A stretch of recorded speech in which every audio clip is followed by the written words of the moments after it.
E para finalizar essa bela experiência, eu gostaria da atenção e da participação de todos à quarta e última mesa, que traz mais um tema fundamental, o manejo das doenças raras e a construção dos protocolos clínicos e diretrizes terapêuticas, os PCDTs para essas patologias.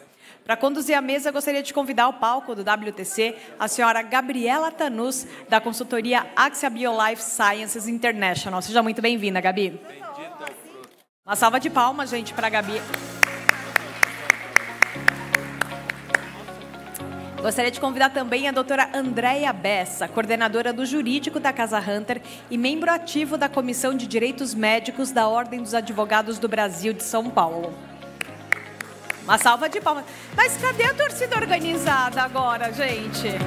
Vocês dormiram, é isso? Ah, quero só ver, ó. Vamos lá, doutora Débora Guzmão, professora titular do Departamento de Morfologia e Genética da Escola Paulista de Medicina da Universidade Federal de São Paulo. Gosto assim. A doutora Maria Cecília Oliveira, advogada e presidente da Associação dos Familiares, Amigos e Portadores de Doenças Graves, a AFAG. A senhora Sayonara Araújo, presidente da Associação Paraibana de Doenças Raras, a ASPADOR, e diretora-geral do Centro de Doenças Raras da Prefeitura de João Pessoa. A doutora Tânia Bachega, presidente da Sociedade Brasileira de Triagem Neonatal e Erros Inatos do Metabolismo. E a gente conta ainda de forma virtual com a presença da doutora Carolina Fischinger, superintendente clínica da Casa dos Raros.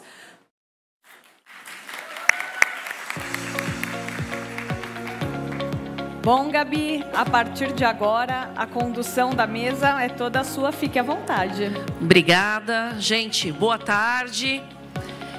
Eu sei que nós estamos aqui no fechamento, né? Vamos fechar o nosso evento com essa mesa, mas tudo que foi falado hoje, durante todo esse dia, absolutamente precisa dessa discussão de protocolos, de linhas de cuidado.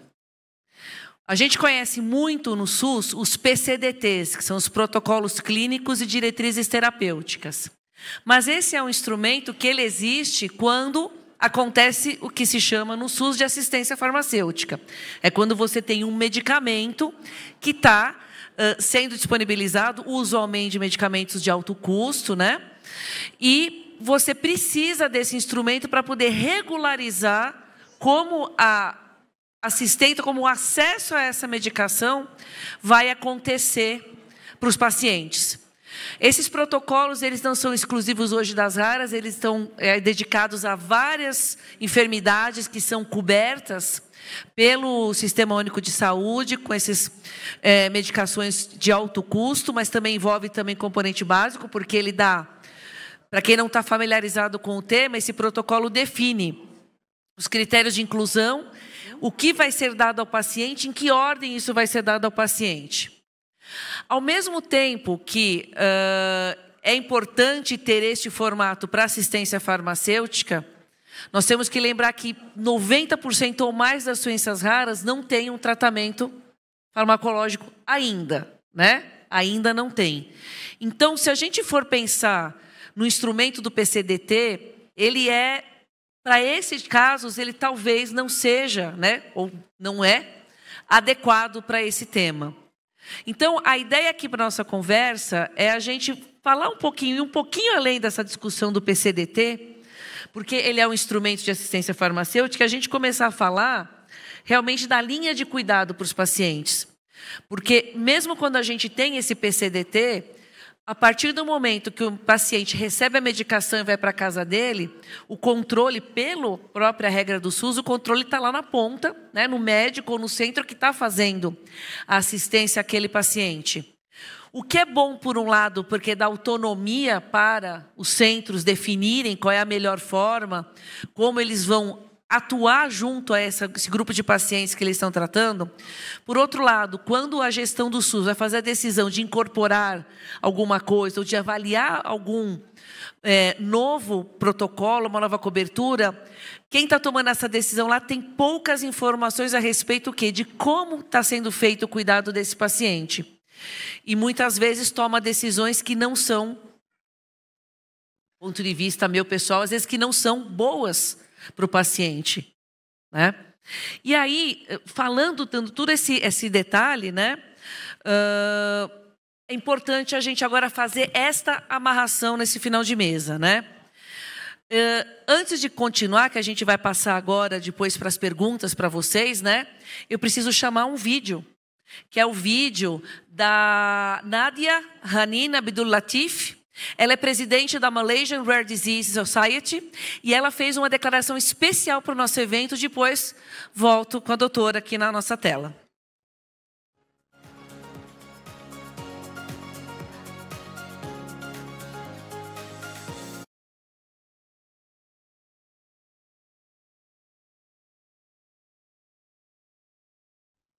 Olá, aqui é a Nadia. Eu acho que a primeira coisa a falar aqui é a diferença entre cura e tratamento. A realidade é que a maioria das doenças raras no mundo não tem intervenções terapêuticas, muitas vezes limitando a vida, debilitando e durando a vida e toda, é claro, sem cura. Mas com mais compreensão, mais pesquisa e mais opções de tratamento, a gente tem opções muito mais amplas para os indivíduos que vivem e tratam doenças raras. Essas terapias podem ser ocupacionais, a fonoaudiologia, fisioterapia, e talvez intervenções médicas que ajudem a aliviar os sintomas e os problemas que as pessoas que vivem com doenças raras têm. Na Malásia, há muitos desafios. O que a gente vê são pessoas que vivem com doenças raras, às vezes têm muitas chances de enfrentar desafios com o Ministério da Saúde. Isso está mudando com a percepção de que esses indivíduos têm uma miríade de necessidades, assim como todo mundo, desde educação inclusiva até educação sexual, por exemplo. Oportunidade de participar na sociedade, trabalho inclusivo, cuidado paliativo. Não é só a doença. Também é uma celebração da saúde e da vida nos anos que as pessoas têm. Os países que eu acho inspiradores são muitos, não tem um único país que eu acho que esteja fazendo tudo por essas pessoas, mas eu busco inspiração em diversos países, especialmente países que não têm muitos recursos, mas que conseguem auxiliar as famílias e os pacientes. E eu também olho para países como Taiwan, Hong Kong, China, que estão crescendo muito rápido e incorporando as questões das pessoas que vivem com doenças raras no sistema de saúde. Em Taiwan tem uma relação muito boa entre a Fundação de Doenças Raras e o governo, tem cobertura, apoio dos planos de saúde, também tem locais dedicados a auxiliar os pacientes e famílias de doenças raras. Na China, tem mais de 100 tipos de medicamentos órfãos disponíveis no formulário. Eles vão tratar mais de 53 tipos de doença, o que está expandindo muito rápido conforme o tempo passa. E tem fatores não só como a assistência financeira, cobertura dos planos, eles também podem ajudar com outros recursos que estão disponíveis. Tem muitos países que estão crescendo muito, mas todos os países crescem em velocidades diferentes. Vejam como é importante quando a gente fala de tudo isso. Tudo que foi falado durante todo o dia, aqui por tantos palestrantes, por tantas pessoas que passaram aqui por esse auditório hoje. Como que eu posso resumir o atendimento ao paciente raro somente, que é uma parte importante, mas não é só ela, que é o medicamento. Você tem uma série de outras coisas envolvidas nisso. E o protocolo ou a linha de cuidado, ela envolve todas essas partes. Então, dando esse prosseguimento aqui, eu quero passar agora para a doutora Carolina, primeiro, que também já viveu a experiência de participar da construção de PCDTs, né, para algumas doenças raras. Como é que você vê hoje isso, essa questão como é que isso dialoga com a realidade? Ou o que você viu na sua experiência que precisaria acontecer para que esses protocolos, ou a gente precisaria criar outros protocolos pensando nos raros? Doutora Carolina, por favor. Boa tarde. Estão conseguindo me ouvir? Ok. Obrigada. Muito obrigada por terem me convidado para participar do cenário. É um evento realmente sensacional que traz à luz de tudo que a gente tem visto em relação às doenças raras e a importância que é trazer esse tema em debate, em discussão, porque somente dessa forma a gente vai conseguir melhorar a atenção do paciente com doença rara.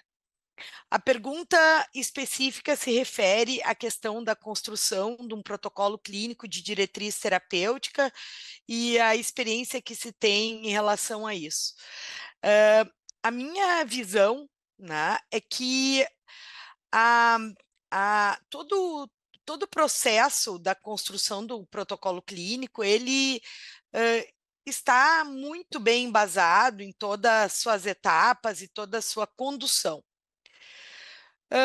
Como médica geneticista, estando da ponta do paciente à ponta do demandante, né?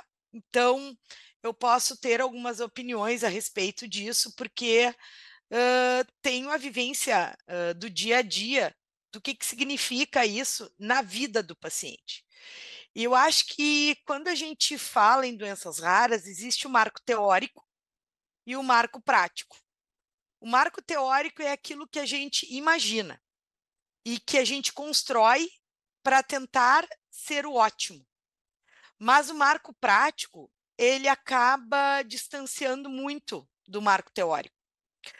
O ótimo, muitas vezes, fica inviável ao paciente com doença rara, porque a gente não detém ainda todo o conhecimento da tecnologia terapêutica, nós não detemos todo o conhecimento ainda de como é que vai ser essa evolução no dia a dia do paciente. Por outro lado, nós não temos tempo a perder, nós não temos plano B. Nós não temos alternativa muitas vezes. Numa doença que é fatal em 2, 3 anos, eu não posso deixar aquele paciente aguardando o marco teórico se resolver. Muitas vezes, a história do tratamento ela se constrói com marco prático. E é muito importante que o gestor e que o próprio mecanismo de construção do protocolo clínico tenha este entendimento. Porque é muito difícil uma pessoa que senta atrás de uma mesa ou que revisa uma publicação científica baseada em evidência, ter todas as evidências e os dados necessários para que a gente possa colocar isso de fato em prática. E na vida real, é muito necessário a gente também ter a prática e ter a revisão daquilo que funciona e do que não funciona. Baseado num artigo científico em que se desenvolveu a evidência com 25, com 50 pacientes, em outro país, um estudo que aconteceu na China, no Japão, nos Estados Unidos, na Alemanha, não é exatamente o que a gente pode utilizar na prática. Muitas vezes a prática nos dá outro conhecimento. Então, esse distanciamento entre o marco teórico e o marco prático, ele acaba causando um dano ao paciente com uma doença rara que sofre de todo esse processo, tanto o tempo do diagnóstico em torno de 6, 7 anos, desde o início dos sintomas, e a jornada que ele leva, que é em torno de 4 anos e meio. Nós não temos tempo a perder. A minha grande questão entre o que a Conitec faz, que é um excelente trabalho, mas o que a gente consegue ver na prática como médico é um distanciamento muito grande da realidade. E isso, muitas vezes, penaliza quem está na ponta, que é o médico e o paciente. Para finalizar esse tema, ainda eu acho que há uma dificuldade de conversa entre a realidade e a teoria. Por exemplo, quando a gente discute a incorporação de uma nova tecnologia de alto custo, significa que nós já estamos discutindo uma tecnologia que os pacientes já estão usando, só que eles estão usando de forma judicializada. E o custo do judicializado é muito mais caro do que o custo do incorporado. Só que o paciente judicializado não existe na bancada da Conitec. Ele não existe, ele não aparece. Então, a não incorporação de uma tecnologia em que a gente tenha uma evidência menor, um conhecimento menor, ele penaliza o paciente, o médico e o sistema judiciário também. Porque quem decide a prescrição não é mais nem o paciente nem o médico, é o juiz. Então, as minhas críticas são essas, mas a própria Conitec tem um sistema perfeito, maravilhoso. E eu acho sensacional, só que ele é teórico. Essa é a minha visão. Seguindo nessa linha, eu queria aproveitar que a gente tem a doutora Débora Guzmão aqui também na mesa, para falar, então, sua visão desse diálogo, justamente porque, como a doutora Carolina colocou, essa questão do diálogo de quem está revisando literatura, quem está na ponta e, no fim, quem que decide o que vai ser prescrito. E essa questão do dado da vida real, como ela colocou, quem está com a mão na massa, né? Como que você vê essa situação? Qual é a tua opinião em relação a isso? Bom, boa tarde a todo mundo que está aqui até agora. Eu queria agradecer demais ao convite da Casa Hunter e do Tony para estar aqui presente e compartilhando essa mesa com tantas mulheres maravilhosas, né? E com a Carolina ainda à distância.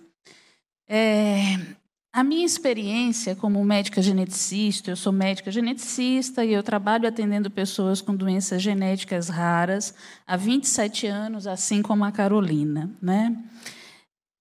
Do ponto de vista teórico, quer dizer, é isso que a Carolina colocou. A gente não tem muitas críticas ao modus operandi do Conitec para fazer avaliação de tecnologia e incorporar essa tecnologia no SUS, nem ao modus operandi sobre como se faz um protocolo clínico e diretrizes terapêuticas a partir de revisão de literatura de uma forma sistematizada.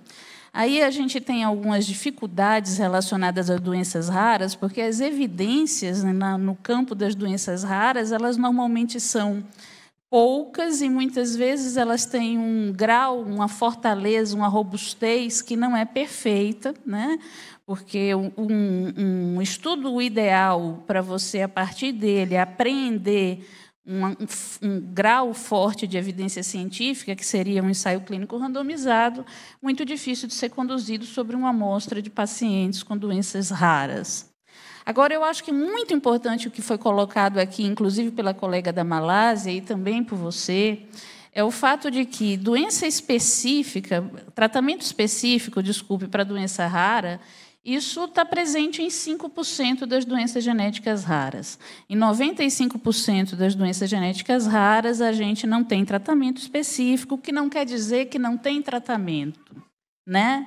Porque o tratamento ele tem que ser enxergado, concebido do ponto de vista multi e interdisciplinar, e eu, inclusive, queria que extrapolar a saúde, incluir para esse diálogo a educação e o serviço social, porque quando a gente fala médio e longo prazo, a gente está falando do indivíduo que vai ser inserido num sistema de educação, que vai ser inserido num sistema de trabalho, né?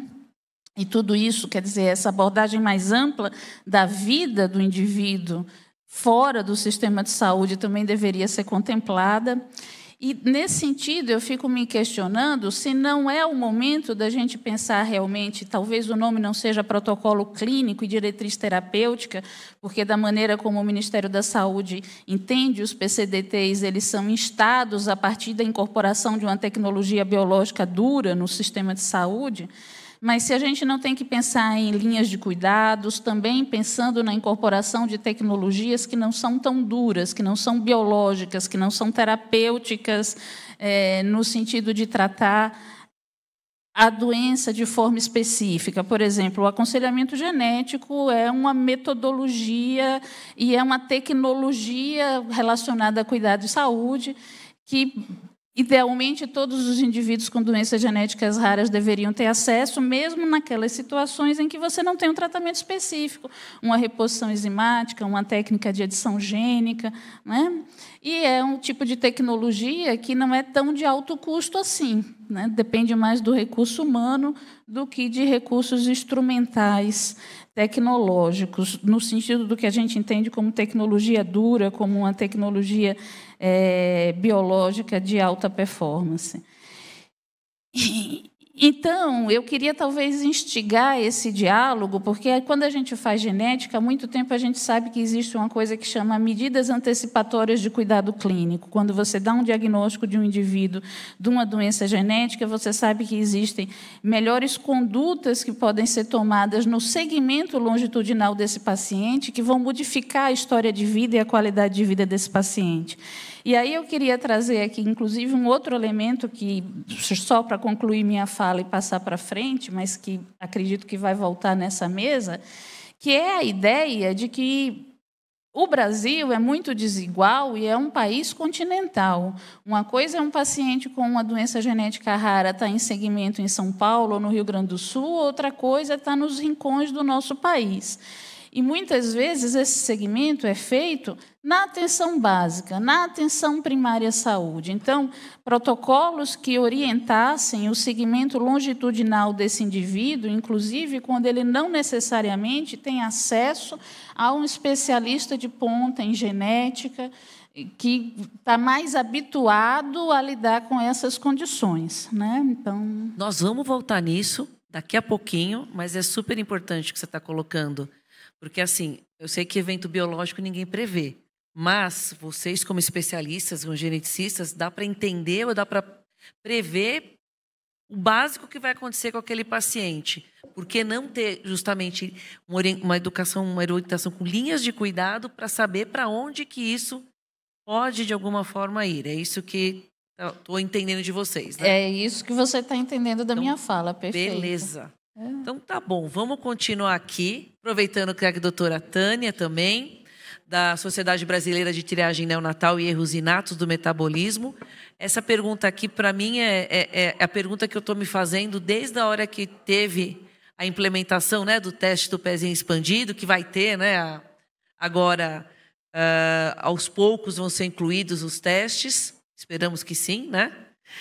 Mas como que você está vendo, independente de ter ou não tratamento, novamente, mas a partir do momento que a gente tem a triagem neonatal, a gente começa a ter, vai surgir mais pacientes diagnosticados com aquela síndrome, tal. Como que você está vendo esse andar junto? Porque uma coisa também que me chama um pouco a atenção, às vezes, quando a gente fala de PCDTs, em doença rara, e algumas vezes também em oncologia acontece isso, às vezes o PCDT ou não existe, ou ele inclui o medicamento, mas não inclui o teste. O teste está no PCDT, mas o teste não é pago pelo SUS.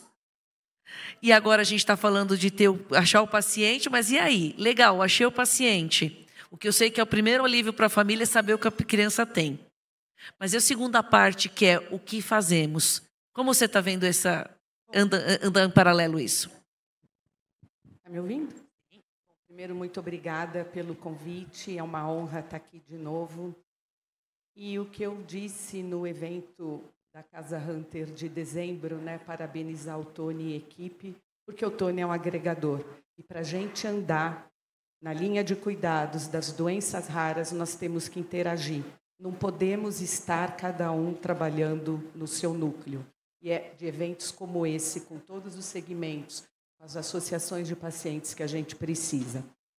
Bem, como eu estou vendo isso? Como presidente da SBTIM, eu vejo isso com muita ansiedade. A lei foi sancionada há 3 anos e nós gostaríamos de ver um processo mais rápido.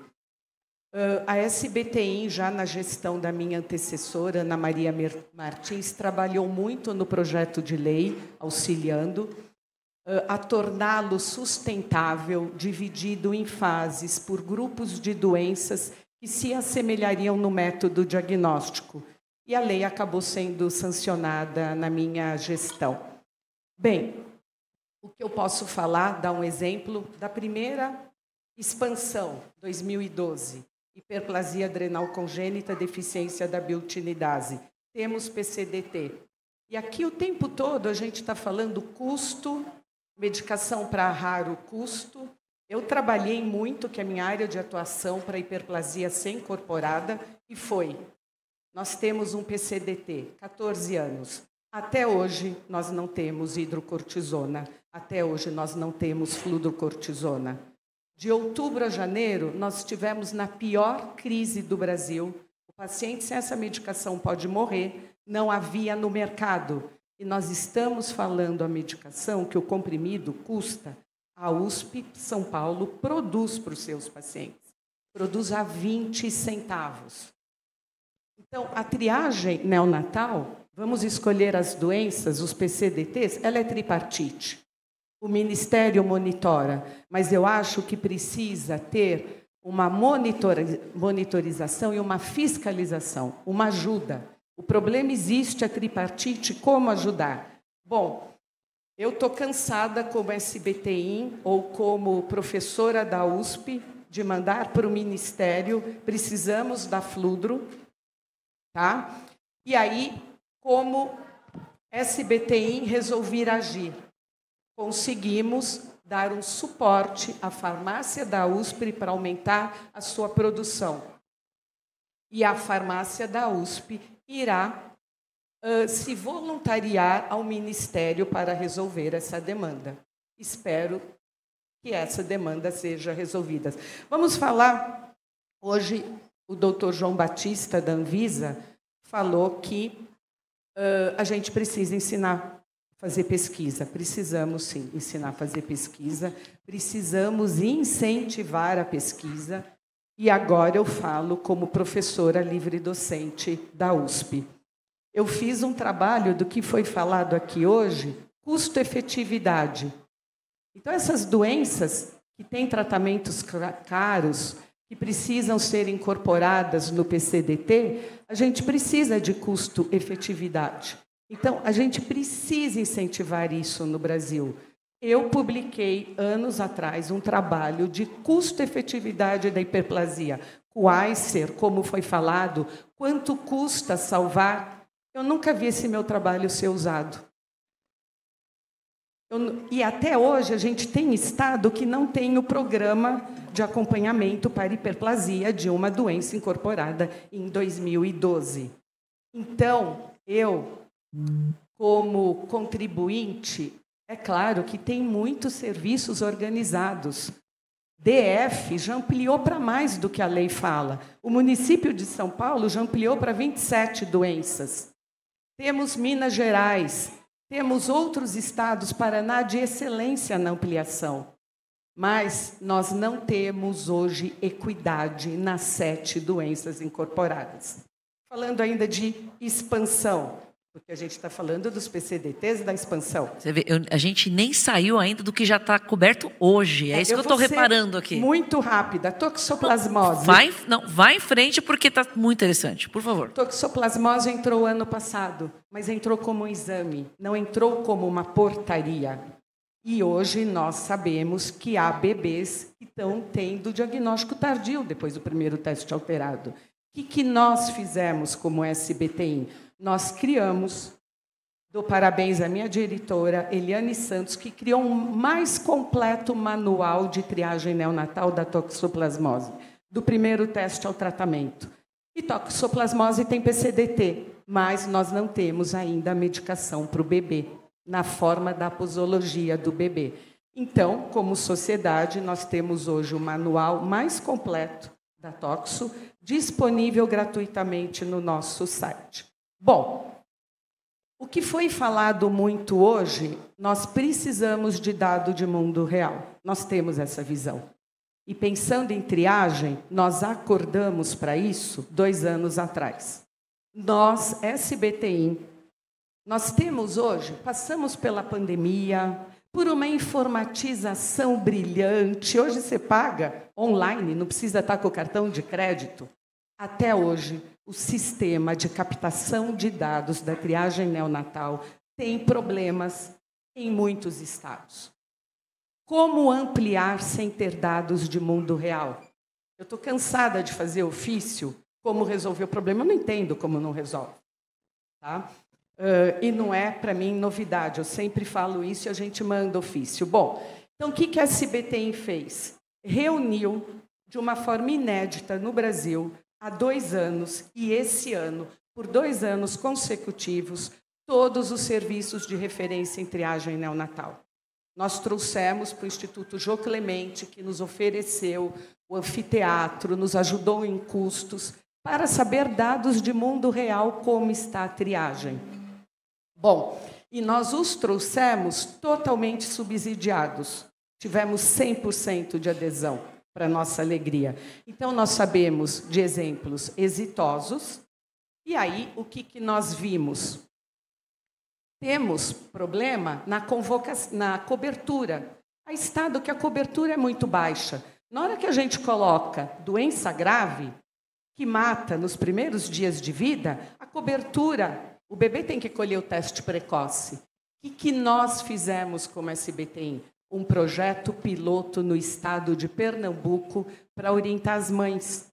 E a coleta aumentou, porque a Secretaria da Saúde abraçou o projeto. E tivemos apoio de outras associações. Então, a gente não está inventando a moda. Fizemos uma educação continuada no pré-natal e mostramos que aquilo funciona. Que mais?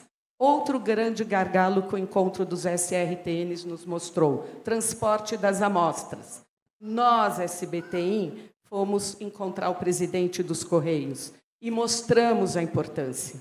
Tudo que a nova portaria vier, que vai ter de mudança no transporte, foi uma iniciativa da SBTI de levar aos Correios um problema crônico da triagem, o transporte das amostras em regiões geográficamente. Eu ia te perguntar só isso, porque toda vez que a gente trabalha com esse tipo de projeto, a gente ouve esse tipo de relato. Às vezes não tem o recurso ou a amostra.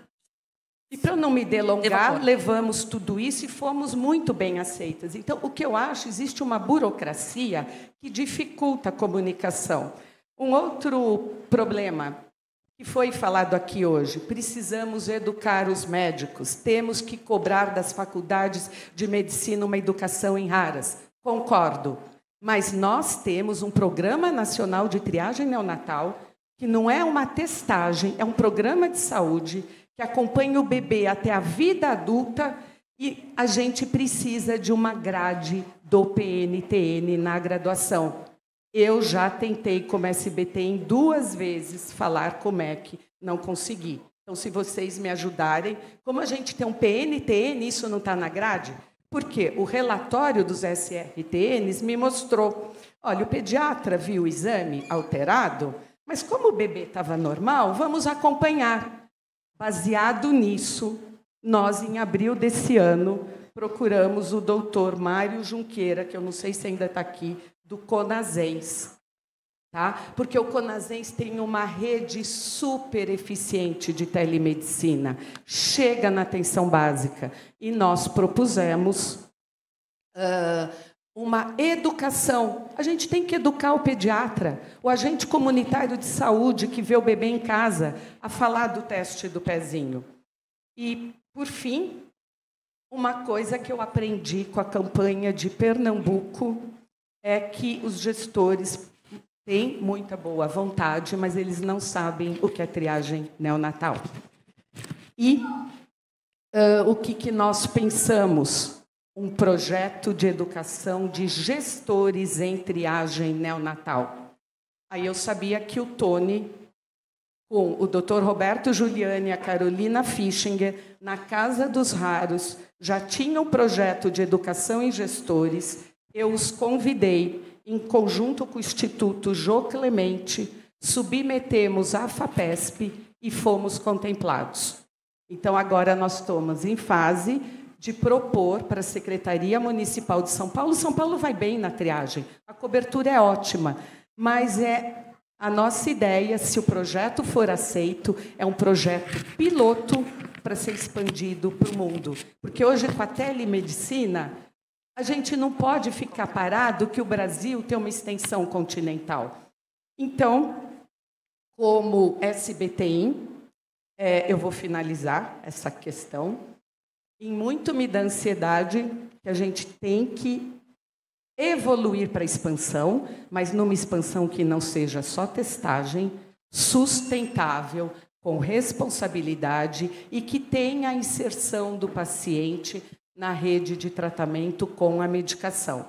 Então, essas são as propostas que a gente tem feito. Por onde começar? É a Conitec quem faz isso.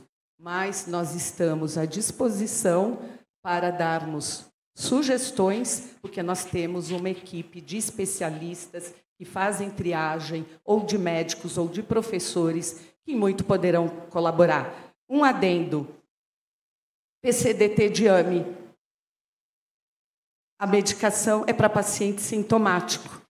Então, para que triar? Triar é para pegar janela de oportunidade, é sintomático. Por isso que eu comecei, nós temos que nos comunicar. Nós não podemos cada um trabalhar sozinho. Os gestores precisam ouvir a ponta e as universidades. Muitas universidades sabem fazer pesquisa. Exatamente. Não, isso que você colocou agora é muito importante, porque é a pergunta.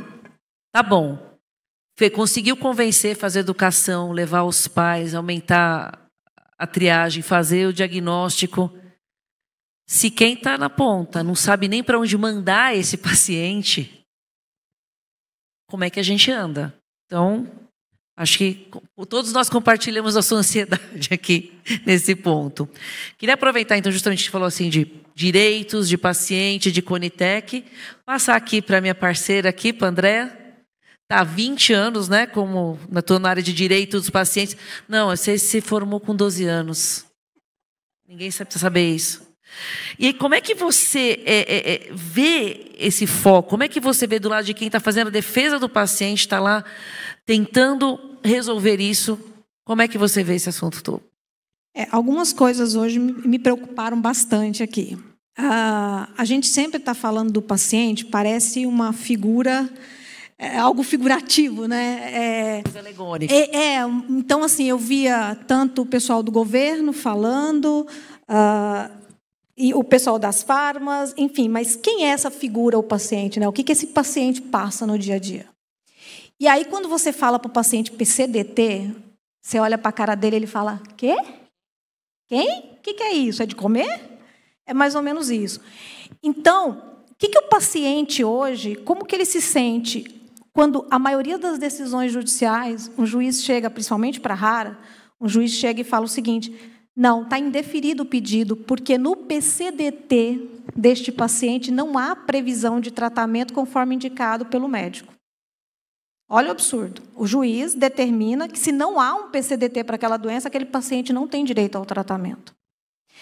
Então, e você pergunta ao juiz, sabe o que é o PCDT? Gente, eu estou aqui quase dizendo que acho que nem o Natijus sabe. Tá? Porque o Natijus, às vezes, eles vêm com declarações para a gente, a Cecília pode aqui endossar, porque ela recebe bastante essas decisões, mas o Natijus, muitas vezes, vem com decisões repetidas, não é individualizadas, ou seja, o paciente ele não é individualizado, não tem a individualidade do seu tratamento, da sua pessoa, porque a doença ela pode atingir cada um de uma forma, não é igual para todos, né? Principalmente as doenças raras. Então, essa falta de individualização, no Natijus, ele torna, quando ele vai falar de uma doença, ele fala tudo como se fosse igual. Né? Eu estou tratando como se fosse uma epidemia. Eu vou aplicar aqui a epidemia para esse paciente dessa doença, é isso. As referências bibliográficas, a literatura médica é a mesma. Se eu pegar aqui para vocês 5 conclusões de Natijus de 5 pacientes, elas são exatamente iguais. Totalmente iguais. Eu vou pegar casos, por exemplo, de POMP, de um paciente precoce, no pediátrico, e um adulto, a nota do Natijus é praticamente igual. Ela só muda quando o Natijus fala o seguinte, para este paciente precoce tem tratamento. para o adulto, não. Um exemplo de um caso. Tá? Então, o que eu acho hoje que falta? Acho que falta participação. Porque, por exemplo, você vê aqui o governo defendendo custo-efetividade, porque o paciente de raras é caro, a gente tem que puxar o cobertor, escutei tanta história do cobertor hoje, porque o cobertor é curto, o cobertor não... E eu estava assim, gente, e aí? Tá, e o que você faz? Mata todo mundo? O que faz? Qual que é a solução? O cobertor é curto, e qual que é a solução? Então, a gente aqui tem que procurar respostas. E eu sei que é difícil dar essas respostas, mas as pessoas precisam de tratamento. Elas precisam ser tratadas, e é tratadas na sua individualidade. Às vezes, como a Tânia falou, quando a Tânia me contou essa história do medicamento, de 20 centavos, é de ficar horrorizado. Esse caso, ele é... É de ficar horrorizado. Para explicar. E ela sabe, nós tentamos levar essa história para várias autoridades. Pergunta quantos, né, Tânia? A gente teve a dificuldade de que abraçassem a bandeira. Agora, se eu falo de um tratamento de 1 milhão, você tem um monte querendo discutir, mas a de 20 centavos não tem. A doença que tem tratamento, até com maizena, que eu ouvi falar, né? Que eu não acreditava. Eu falei, tratamento com maizena, isso é folclore, né? Aí, gente, não dava para acreditar. Então, eu acho que, por exemplo, quando a gente fala de PCDT, falta a participação do paciente no processo. Falta os representantes dos pacientes, aqui no caso, as associações... Falta as associações terem direito a representar a voz desse paciente dentro desse processo da Conitec. E eu sei que é uma briga longa, eu sei que está se tentando, mas, infelizmente, a Conitec hoje é uma estrutura engessada que ela consegue ouvir o lado médico, com certeza, vocês são chamados, né? Os médicos são chamados das notas, a nota técnica e tal, mas a gente não tem a sensibilidade de ouvir como que é o impacto dessa doença na vida do paciente. E aí, o custo que depois vem para o Estado, não é o custo só do tratamento daquele paciente, é o custo da família. Porque a família inteira adoece, e você sabe disso na pesquisa que vocês fizeram de cuidadores, a família inteira adoece. A família inteira precisa de tratamento, então você deixa de ter um para tratar e passa a ter que tratar a família inteira. Entendeu? Então, essa sensibilidade que eu acho que faltou um pouco hoje, né, da gente, nós estamos aqui para isso, para tentar amarrar esse final, mas eu acho que eu trouxe mais uma dúvida do que um esclarecimento. É como que nós vamos, né, como que a gente aqui junto, as associações, os pacientes, como que a gente consegue mudar esse quadro? Como que a gente consegue... ser esse ativo, né, proativo nessas questões. Como a gente consegue participar disso? Então, essa que é a pergunta hoje. Não, mas é ótimo, porque a gente tem que, eu sempre, responder algumas e sair com novas. E o que você colocou agora, eu queria fazer 2 pontos aqui importantes. O primeiro, em relação à custo-efetividade, né? Estou com o Wilson Folador ali na primeira fila, que é meu colega da ISPA, ele está hoje o presidente, né? E a gente sempre fala muito sobre isso. Custo-efetividade virou uma desculpa, uma boa desculpa para dizer não. Só que a custo-efetividade não foi inventada para isso. E nós temos, inclusive, países, também dentro desse estudo que você mencionou, que a gente fez agora há 2 anos pela Casa Hunter e Casa dos Raros, tem países que, inclusive, decidiram não utilizar essa ferramenta para doenças raras e passaram a utilizar outros tipos de ferramentas, que também estamos trabalhando para poder mostrar que existem outras formas de avaliar, do ponto de vista econômico, né, esses dados. E passa justamente por entender o que acontece com o paciente. Então, acho que isso é importante colocar, porque, assim, não sei se algum colega que antecedeu aqui as mesas falou que a custo-efetividade é a solução dos problemas. Eu, pessoalmente, acho que não é. É uma ferramenta, e ela não é a única delas. A gente tem uma série de ferramentas que podem contribuir para que a gente faça essa decisão. Segundo, um adendo. Eu esqueci uma coisa que é muito importante, que eu vi hoje falando muito aqui de criar programas, que programas e não sei o quê. Gente, tudo é lindo, né? É uma coisa impressionante. Mas hoje, antigamente, a gente conseguia entrar no sistema do Ministério da Saúde e saber como que estava o processo administrativo de cada paciente. Você conseguia saber se aquele paciente tinha compra de medicamento, como que estava o andamento, se existia medicamento, qual lote que era. Você conseguia um raio-x da história do paciente, que é um direito do paciente. Ele tem esse direito de ter essa informação. Hoje, o paciente fica às cegas. Então, eu ouvi tanto falar de programas aqui que eu falei assim, que mundo é esse? Não é o meu país, é outro país. 2016. 2017. Você tinha acesso. Faltava muita coisa? Faltava, mas você tinha acesso à informação. Hoje, você não tem. Então, onde que está a transparência? Como que você... O paciente é muito interessante porque a gente fala do PCDT, que é a linha de tratamento, de cuidados, mas muitos pacientes começam o tratamento e isso não se discute no custo-efetividade. O paciente começa um tratamento e ele interrompe a progressão da sua doença. Ótimo, ele está feliz tratando, tem casos aqui, tem pacientes aqui que podem confirmar isso. E, de repente, o Ministério da Saúde, não sei por quê, porque eu não consigo acompanhar o processo administrativo, então não posso afirmar, mas não sei por qual motivo, para de entregar o medicamento. Problema de compra, e para 6 meses de entregar. Depois de 6 meses, você briga, descumprimento, pede prisão. Gente, no Ministério da Saúde, quando vocês vão lá, no dia que vocês forem lá, direto e reto, vocês vão ver uns correndo e se escondendo. Está com mandado de prisão, um sai correndo, esconde o fulano da Secretaria de Coordenação Técnica, esconde... É desse jeito mesmo. Não estou exagerando, não. É desse jeito.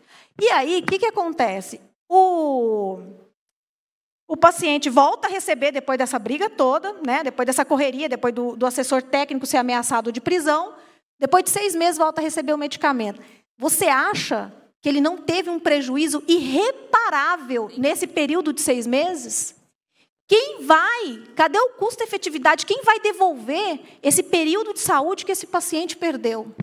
Quem vai devolver para o paciente essa progressão da doença dele que ele ganhou durante esse período de 6 meses de um tratamento que ele tinha direito, já tinha discutido Natijus, já tinha discutido PCDT, já tinha discutido perícia médica, já tinha feito tudo. Tem uma decisão, está ali para tomar o medicamento e o governo simplesmente para de entregar e não justifica o porquê. Entendeu? Isso, para mim, é o maior crime que possa existir contra um paciente. E é uma coisa que você falou que é importante, para a gente fechar, eu quero passar agora para quem está lá, né, na ponta, recebendo tudo isso, né? Ninguém em nenhum momento, eu acho que em nenhum momento ouviu-se, até dos trabalhos que a gente fez todo aqui pela associação, ninguém falou que não é para se avaliar. Mas a hora que eu também pego uma ferramenta e emprego ela mal, eu também estou prejudicando a ferramenta. Assim, por um lado, eles falam que tudo precisa fazer custo-efetivo serve para ele não. E aí, por outro lado, você vê o pessoal, a associação de pacientes falando, não tem que ter a custo. Ele é uma ferramenta. Só que, do jeito que depende de como você vai utilizar, ela te dá uma saída. Então, ninguém está falando que não é para avaliar, mas avaliar com critérios e metodologias que ajudem. E falando nisso, então, que a gente foi, né, para a ponta, né, aproveitar aqui que a gente está com a Cecília, com a Sayonara, pedir para vocês, então, começando aqui pela Cecília, por favor, falar como é que vocês, dentro da experiência de vocês, do dia a dia aí com as questões dos pacientes, vocês têm visto ou veem essa questão de ter, que a gente vamos batizar de linhas de cuidado, né, para os pacientes de doenças raras, que parece que é o mais adequado, pelo que a gente está falando, né? Ou ter ou não ter, né, a linha de cuidado. Bom, eu sou a Cecília, presidente da AFAG. A gente já está nessa luta há 19 anos. E nesses 19 anos a gente já viu alguns avanços, infelizmente alguns retrocessos, mas o que a gente tem notado é que muitas vezes a forma de dispensação, né, para um paciente do seu tratamento de forma errada, ela deixa de ser um investimento, ela vira um custo. Então, isso a gente tem que tomar muito cuidado, porque se a preocupação é tamanha, né, em tentar sempre fazer uma economia, também tem que pensar nisso. E quando a gente fala em doenças raras, o que a gente vê muito justamente é a ausência de protocolos clínicos para esses pacientes. Então, a gente briga muito para que esses pacientes tenham o direito, desde o diagnóstico, a ter uma linha de cuidados.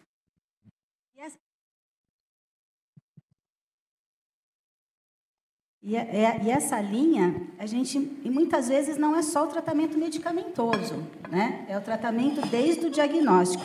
O diagnóstico, ele é uma tecnologia também em saúde. Eu vejo assim. E o que eu penso e defendo que a partir do diagnóstico, você já tem que ter um PCDT para aquele paciente, para aquela doença. Ali já tem que nascer um PCDT de cuidados. Nasce junto com aquele diagnóstico. É ali que tem que ser feito tudo. Mas não tem um tratamento medicamentoso. Não, mas você tem que ter um manejo, você tem que ter os procedimentos com aquele paciente. O que fazer, o que não fazer com o paciente, procedimentos cirúrgicos que podem ser feitos, que podem não ser feitos, alimentos que podem ser ingeridos, que podem não ser ingeridos, que faz uma baita diferença na vida de muitos pacientes. Isso não é medicamento. Isso faz muita diferença. Isso é investimento em vida. Então, isso gera qualidade, gera ganho em saúde. Então, se a gente está tão preocupado em custo-efetividade, nós devíamos estar muito preocupados em ter esse controle, em gerar os PCDTs para todos esses casos em que a gente fala da triagem neonatal expandida, já todos esses casos terem um PCDT. Para quê? Para que, quando forem diagnosticados, nós sabemos como nós vamos tratar. Porque, a partir do momento que a gente tem isso, não precisa ter... A gente sabe que a maioria das doenças pode não ter um tratamento medicamentoso, mas tem os procedimentos, as terapias multidisciplinares, como esses pacientes vão seguir a partir dali. Isso faz muita diferença na vida não só do paciente, mas na vida de toda uma família que adoece junto e na vida da sociedade. Então, isso é extremamente importante. E quando a gente fala na criação do PCDT também, eu acho que houve evolução na transparência de como ele é feito, da Conitec, mas a gente ainda tem um caminho muito grande. Por quê? O que nós vemos, inclusive que os pacientes sentem, a gente sente junto com eles. É muito complicado para os pacientes quando eles precisam fazer alguma contribuição para um PCDT. E a gente sofre junto com eles. O site, ele não tem uma fácil transparência para eles entrarem. Eu acho assim, tudo teria que ser muito simples, e ele não é. Se você entra no site do GovBR e simplesmente ali tenta localizar na lupinha uma consulta pública, você não acha. Você tem que entrar na plataforma. Isso, para mim, já é algo escondido. As coisas têm que ser muito claras. Principalmente porque nós estamos falando de pacientes que não têm a experiência de associações que estão ali envolvidas com isso no dia a dia. Se para nós a gente já tem alguma dificuldade, imagina um paciente. Nós temos meia hora para fazer uma contribuição, senão o sistema cai, que a gente está logado nele. Nós tivemos vários casos de paciente, no chamamento do paciente testemunho, que os pacientes que eram ideais para serem pacientes testemunhos simplesmente não conseguiram se inscrever. Desistiram. Então, aquele PCDT, ele deixou de ser ideal, ele não vai refletir a realidade daquele caso. Era uma doença rara, com pouquíssimos pacientes que já tinham algum contato com aquela medicação. E naquele caso específico, um dos requisitos era ter contato com a medicação. E aquele paciente, um deles está, inclusive, internado, ele simplesmente abandonou porque ele não conseguia fazer. E nós tentando ajudar o paciente a fazer aquela inscrição. Então, para mim, isso deixa de ser um processo ideal. E é uma dificuldade muito grande. Depois disso, vem a escolha do representante dos pacientes no chamamento. Todos inscritos, inclusive a gente se inscreve junto, porque a gente tenta ver como está acontecendo, vem um e-mail dizendo que é para você, para escolher entre aqueles inscritos, 2 representantes, um titular e um suplente. E alegam que 3 ali disseram que têm contato, por exemplo, com a terapia. Sabe, mas nós não conhecemos os pacientes, como que nós podemos escolher? Foi isso que eu aleguei para a Conitec. Ela alega que pela pela lei de acesso à informação, não podem também informar. Então, existem certos gargalos que são fáceis de serem consertados. E isso é algo até que, enquanto associação de pacientes, eu queria até tentar resolver junto ao órgão, porque são coisas que acabam criando obstáculos e que, no final, não vai refletir uma realidade, numa contribuição, num testemunho de um paciente e depois numa futura contribuição daquela terapia. E a ausência de uma terapia, a gente sabe quais são os prejuízos para aquele paciente. Muitas vezes, se é uma terapia de um custo menor, ele vai buscar o acesso, se ele tiver condições. Se não é, ele vai buscar a judicialização, que não é o ideal, está longe de ser o ideal. E muitas vezes ele vai ficar algum tempo recebendo, outro tempo sem receber. Muitas vezes tendo o seu tratamento cortado. E aí que eu falo que isso é um custo, deixa de ser um investimento, porque a saúde fica extremamente debilitada. E quando você não tem um PCDT, e que eu imagino também que existe uma falha, porque eu acho que no PCDT o que teria que ter também, que eu entendo que aí a gente também fala em custo-efetividade. Não basta simplesmente ter um PCDT, mas o acompanhamento tem que ser muito mais rigoroso. E que não é. E a gente, enquanto associação, a gente sabe que isso é uma falha. Como aquele paciente está caminhando na rede? Como está o seu tratamento? Eu sei que são coisas difíceis, mas a partir do momento que você vai vendo a evolução dele, você vai tendo como tomar caminhos para quê? Tomando decisões, até para saber o que é melhor para aquele paciente ou não. E se uma terapia de um custo até mais elevado poderia significar, inclusive, uma redução de custos para o sistema, que eu falo, que muitas vezes não é uma terapia de um custo mais elevado que vai gerar um custo maior para o sistema. Isso tanto no público quanto no privado. Então, são situações que eu acho que falta. As pessoas se preocupam muito com custo-efetividade, mas o que falta realmente é todo um acompanhamento muito mais rigoroso desde o diagnóstico.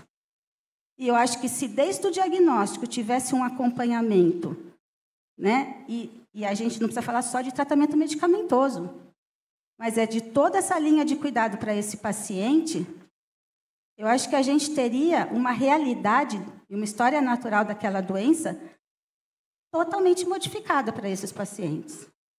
E eu, né, para mim seria o ideal, né, talvez algo muito fantasioso da minha parte, mas que essas doenças que tivessem no teste do pezinho expandido já se iniciasse dessa forma.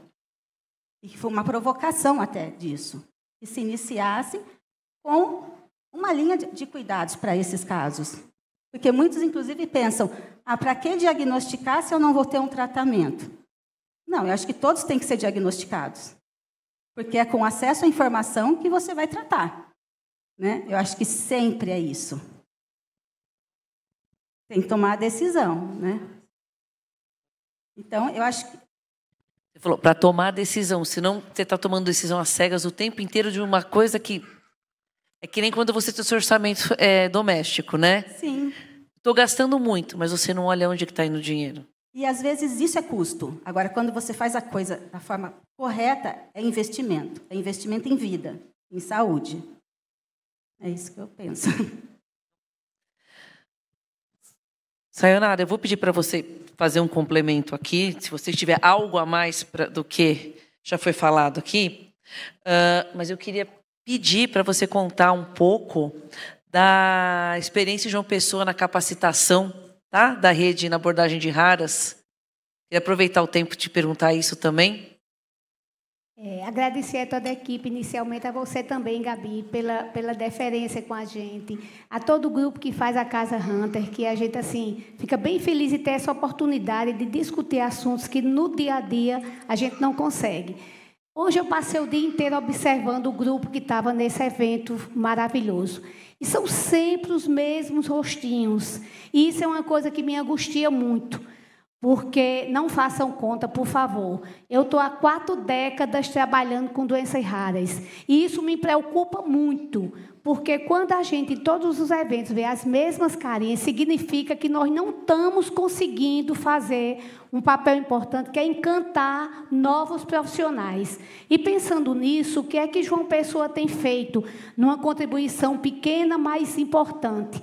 Nós começamos a fazer, junto com o pessoal da OAB, uma comissão paraibana de doenças raras, para que, através dessa comissão, a gente chegasse a capacitar os juízes, os promotores e assim por diante, os advogados especialmente, para que, quando chegue esses processos, eles não façam isso que você disse com tanta propriedade, que é a mais pura verdade. Então, a gente tentou, através disso, e tem dado bons resultados.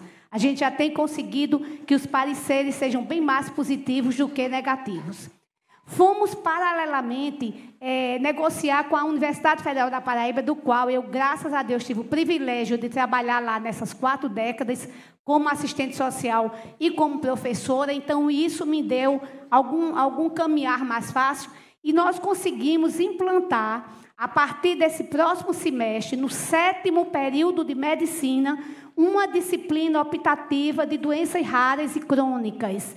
Porque é difícil a gente chegar e dizer assim, os médicos não conhecem doenças raras, os multiprofissionais também não, mas eles não têm como conhecer se nenhuma faculdade do país tem uma disciplina nem mesmo optativa. Então, esse próximo semestre, a UFPB já está implantando no 7º período uma disciplina que, para isso, é bem importante. Já temos genética em todos os currículos, mas uma disciplina voltada especificamente para doenças raras vai ser uma contribuição imensurável. Paralelo, também fizemos a mesma negociação com o Centro de Ciências da Saúde, onde estão concentrados todos os cursos da saúde, né? A exemplo da físio, fono, teoria e assim por diante, e também conseguimos a implantação desta disciplina optativa. Paralelo a tudo isso, a gente lutou muito e deu certo. Nós temos hoje uma ênfase na residência multiprofissional da Prefeitura Municipal de João Pessoa de doenças raras. O Ministério da Saúde, junto com o MEC, eles estão à procura de quem queira trabalhar nessa área. Então, quem tiver interesse, a gente está à total disposição para passar o projeto que, graças a Deus, foi aprovado, para partilhar os conhecimentos e as lutas, e a gente, dessa forma, ter um caminhar mais conjunto, né? Então, ou seja, lá nós temos um centro de referência multiprofissional em doenças raras, 100% municipal, que, teoricamente, seria para atender só os munícipes de João Pessoa, mas a gente, em parceria com os gestores, foi pactuado que a gente atenderia todos os 223 municípios da Paraíba, como qualquer outro usuário do SUS que tivesse interesse. E hoje, graças a Deus, nós já temos usuários, inclusive aqui de São Paulo, de Minas, de Goiânia, do Piauí, o que nos deixa bem felizes, porque é sinal que o usuário do SUS está entendendo, e os profissionais que atuam nas áreas, que o usuário do SUS ele é universal, né? Em qualquer lugar que ele esteja, ele tem que receber um atendimento integral e qualitativo.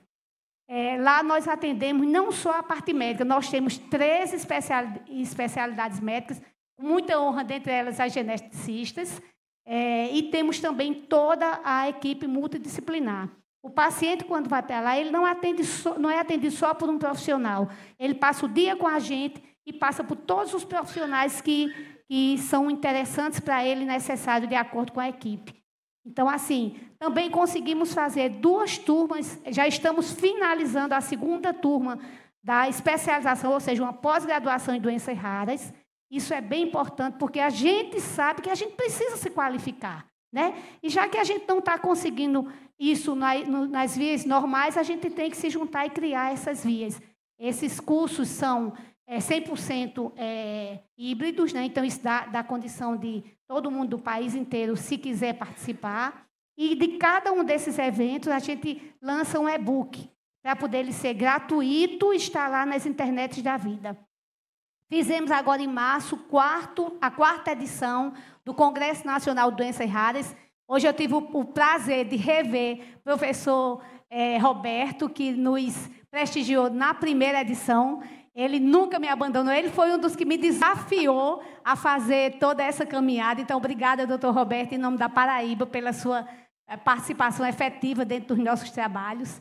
Então, a gente tem que caminhar dessa forma. Você vê, as disciplinas no curso de medicina, na multidisciplinaridade, o curso multiprofissional de pós-graduação, a residência multiprofissional e todos os eventos científicos. Então, a gente entende que é por aí que a gente precisa encantar novos profissionais e a gente também não perder a energia que a gente precisa no dia a dia. Eu acho que seria isso, amiga. Não, muito obrigado. E é bacana a gente terminar, assim, o evento com um exemplo que, assim, poxa, deu certo e isso é muito legal. Então, acho que a gente sai daqui com uma chaminha, né, no coração, que a gente tem um caminho. Tem muito desafio, mas que temos um caminho. Gente, estamos assim, o relógio está nos ajudando, mas a gente conseguiu aqui cumprir a nossa missão. Eu queria agradecer demais a presença de vocês, a contribuição. Eu quero, em nome da Casa Hunter, pedir desculpas pelas perguntas que foram encaminhadas pelo público, mas como a gente já avançou aqui no horário, a gente não vai conseguir. A gente agradece demais, mas vamos pensar como resolver questões de próximas edições. Gabriela, mesas riquíssimas. Queria só fazer um pedido. Por favor. Eu acho que a gente, para expandir a triagem rápido, com sustentabilidade e responsabilidade, a gente precisa de dados de mundo real. Nós temos um outro projeto ambicioso, que eu ando com esse projeto embaixo do braço há 10 meses. O projeto de avaliação da triagem da performance na região Centro-Oeste. Saber como estão os indicadores nos laboratórios credenciados, como estão os pacientes. Com esse projeto que a SBTIM consegue realizar em 3 meses, nós vamos conseguir sugerir ferramentas para se avaliar de forma online para todo o Brasil. É um projeto de custo baixo, que vai ajudar a salvar vidas e que eu ando com ele embaixo do braço há 10 meses. Então, eu me coloco à disposição para apresentar quem quiser conhecer o projeto. Obrigada. Não, foi ótimo que você falou. Eu acabei de saber que me deram os 15 minutos para a gente fazer considerações finais. Então, o projeto é no Centro-Oeste, Mato Grosso do Sul, são outros serviços de excelência e o projeto é de toda a região Centro-Oeste. Aí, tá passado lá então, olha lá. Vamos lá, por favor. Que bom que vocês me deram tempo para a consideração final. Eu chorei aqui no celular, eu falei, dá um tempo para a gente. Eu vou tentar ser breve, mas eu queria dialogar com algumas coisas que foram colocadas aqui antes de partir para a minha consideração final de verdade. Primeiro, eu concordo plenamente com a colega que está aqui à minha direita sobre essa questão do custo-efetividade. Muitas vezes, a Conitec e os técnicos, de um modo geral, e eu me insiro nesse grupo de técnicos, avalia a questão de custo-efetividade e usa como desfecho para avaliar custo-efetividade morbimortalidade, né?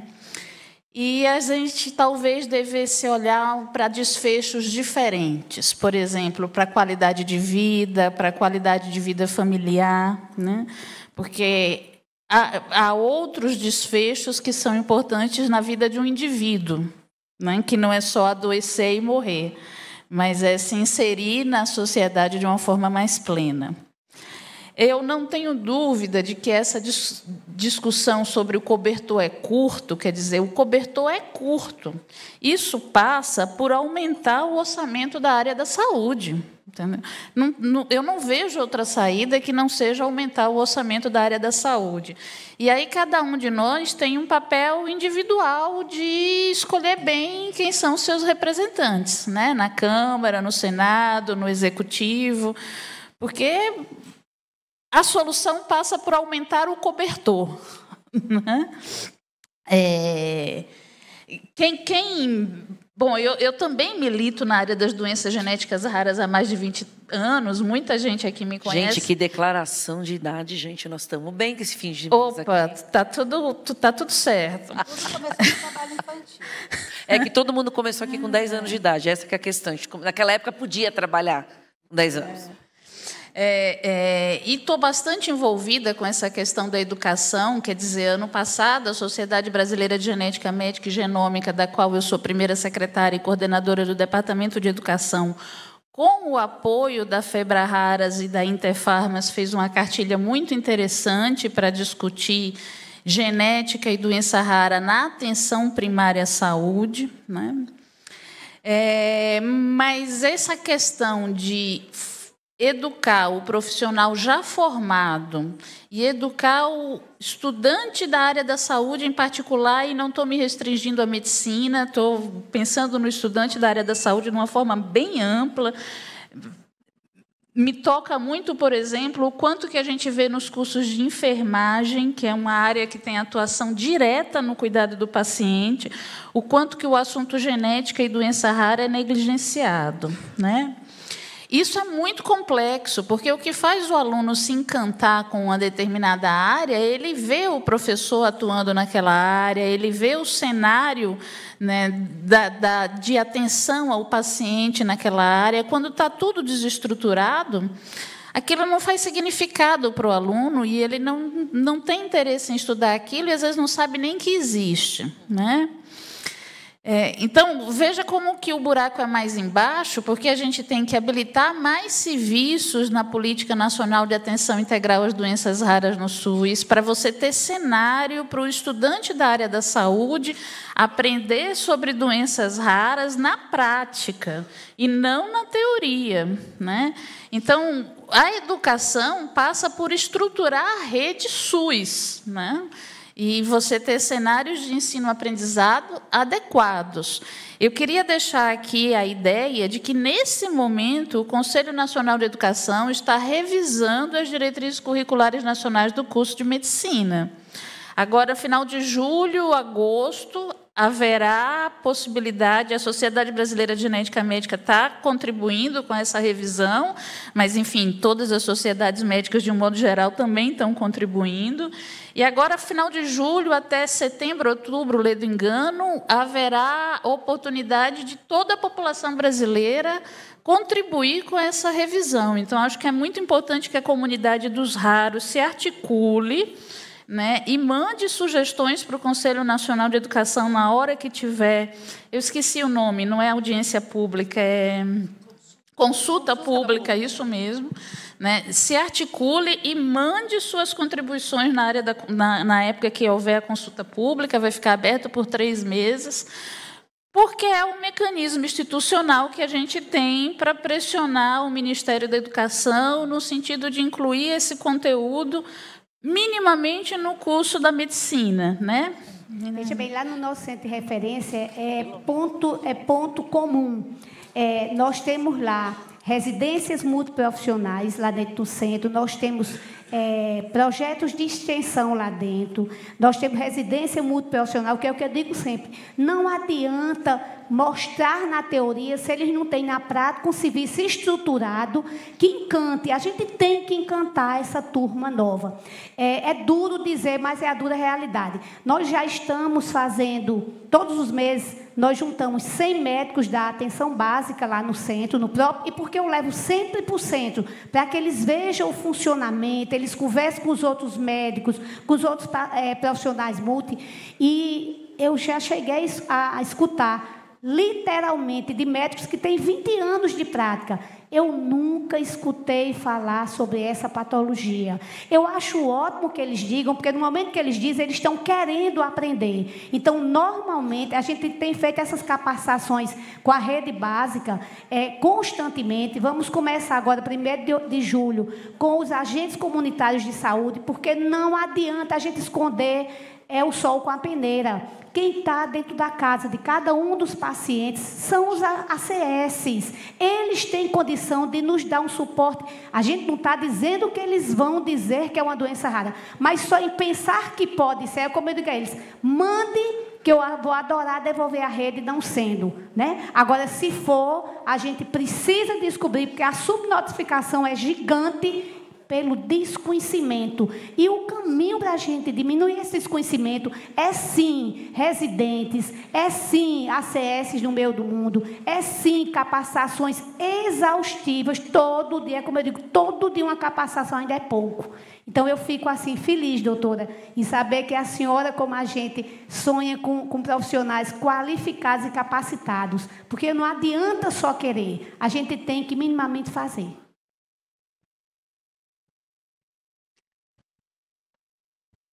Não, eu acho que com isso a gente já está... Então, nós temos 5 minutos. No deadline, né? Eu queria novamente agradecer. E eu acho que muito interessante desse evento é que a gente pode ter até pensamentos divergentes, e isso é ótimo. Porque, no fundo, o que a gente quer é a mesma coisa. A gente quer uma atenção mais adequada ao indivíduo que tem uma doença rara, no meu caso em particular, uma doença genética rara, né? As diferenças, elas existem para favorecer o diálogo, para você mudar de ideia e incorporar suas ideias na cabeça de outra pessoa, né? Então, eu agradeço demais a oportunidade. E queria deixar, talvez, eu acho que essa ideia de que você não melhora a educação se você não melhorar os serviços de um modo geral, os cenários de atenção ao paciente, porque é no cenário que o estudante aprende, né? Doutora Carolina, não ia esquecer da senhora não, viu? Pode ficar tranquila, por favor, sua consideração final, porque quem está na tela fica aqui, né? Caramba, vão me chamar. Eu não posso falar. Pode, por favor. Estou no background não fala. Mas eu só queria enfatizar um pouco o que a Débora colocou, né? Na verdade, a gente está nessa jornada já há alguns anos, já tomamos algumas cervejas em bar e isso traz novas ideias, eu juro que traz mesmo. E eu acho que a doença rara de causa genética, né, que o geneticista se apropria, que é 80%, 85% dos pacientes, ele está em toda a medicina, em todas as especialidades. Então, mais do que nunca é necessário que a gente traga e faça modificações desse cenário para que a genética não seja restrita ao azão e ao azinho. Isso não existe mais. Nós temos que trazer o dia a dia, a prática. A Casa dos Raros, eu trago isso como um modelo emocionante até, em que nós temos o paciente centrado e na volta dele nós temos a equipe multi, a genômica, o geneticista, a psicóloga, a assistente social, que cada vez a gente precisa mais, a fisioterapeuta, a terapeuta ocupacional, o fonoterapeuta. Todos eles têm que estar habilitados e todos eles aprendem genômica, todos eles aprendem validar uma variante de significado clínico incerto, todos eles participam do mesmo cenário. E a gente realmente quer ampliar isso agora para puxar a capacitação, para trazer esse modelo para a vida real, porque isso é um modelo que, no meu ponto de vista, sonhador, de sonho que virou realidade. E isso eu tenho aprendido cada vez mais. O que o paciente diz para o médico é completamente diferente do que ele diz para a fisioterapeuta, do que ele diz para a psicóloga, porque os eixos são diferentes, só que todos esses eixos têm que estar conectados, senão a gente não vai evoluir. Realmente, o tratamento especializado, terapia gênica, genômica, é um desafio, mas é um caminho sem volta, não há como voltar. Nós temos doenças que estão sendo curadas, modificadas o fenótipo, e o pendrive uma época custou muito caro e agora ninguém mais quer saber de pendrive. Terapia gênica custa muito caro, daqui a pouco vai ser conversa fiada. Então nós temos que pensar nisso, é um caminho sem volta. Nós temos que achar o modelo e esticar esse cobertor, concordo totalmente que esse cobertor ele tem que ser esticado. A medicina de qualidade, ela se tornou mais cara, não é o SUS que está dizendo, é o meio privado também diz, são os outros países também estão analisando sobre esse aspecto, mas é para melhorar a qualidade de vida. A integração da equipe multi, a educação, eu acho que esse é o desfecho ideal e, obviamente, né, o diagnóstico precoce, a possibilidade de tratar o paciente num momento em que a gente não tem o quadro clínico irreversível, que é o que a gente está vendo na maioria das vezes nesse momento. Linha de cuidado é muito importante, a antecipação de cuidado é extremamente importante, isso vai reduzir o custo. Acreditem em nós. Não sei quem está na plateia do SUS, mas acreditem no que a gente está dizendo, é verdade. Mesmo porque a hora que você tem o paciente tratado, bem cuidado, você devolve uma pessoa para o mercado de trabalho, que é a mãe. Quando a gente fez o trabalho aqui com as mães, né, 90% dos pacientes com doença rara genética, a mãe é cuidadora. E a mãe, ou uma pessoa que acaba sendo a mãe, para de ter atividade econômica, né, para poder... E dependendo da doença rara, a gente sabe que tem vários tipos, você não devolve uma, você devolve 2 pessoas, porque o paciente também tendo o manejo correto, ele também vai poder exercer o seu direito como cidadão também, de poder ter uma profissão, de poder ser produtivo. Então, a gente está devolvendo pessoas, né, para a atividade do dia a dia, e isso contribui, né, com o país. Eu vou finalizar dizendo assim, eu tinha um professor de economia que dava aula sobre o Estado, e ele falava o seguinte, quando o Estado deixa de fazer, alguém ocupa o espaço. Na vida também é assim, né? Quando alguém deixa de fazer, vem alguém e ocupa o espaço. E aí que surge o terceiro setor, né? É a falta do Estado em determinada coisa, vem o terceiro setor impulsionando. Ouvindo a doutora Tânia, ouvindo a doutora Débora falando dos manuais, a doutora Tânia falando ali que deu certo uma cartilha, logo vem na minha cabeça o seguinte, olha aí de novo a sociedade civil ocupando o papel do Estado. O Estado não está fazendo o PCDT, sabe o que vai acontecer? Os manuais que vocês estão criando vai virar os PCDTs extraoficial. Daqui a pouco, como não tem outro, esses vão ser a referência para todas as áreas, para todos os outros setores que precisam de uma referência para aquela doença. Inclusive para juízes, né? Porque é o que tem, é vocês ocupando, de fato, a deficiência do Estado. Né? Então, eu vejo isso claramente, assim, parece que eu até voltei nas aulas lá atrás, né, de economia. Não, mas o que você colocou agora, eu acho que é o perfeito, e a gente fecha aqui a nossa, né, que agora já vazamos o tempo, né? A gente fecha aqui a nossa mesa com esta visão, né? A visão de que é possível tornar tudo isso algo melhor, né? Eu queria chamar Habiba, com você, por favor. Obrigada a todos. Muitíssimo obrigada, Gabi. Uma salva de palmas.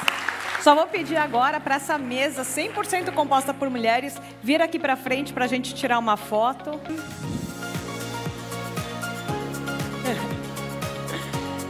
Muitíssimo obrigada.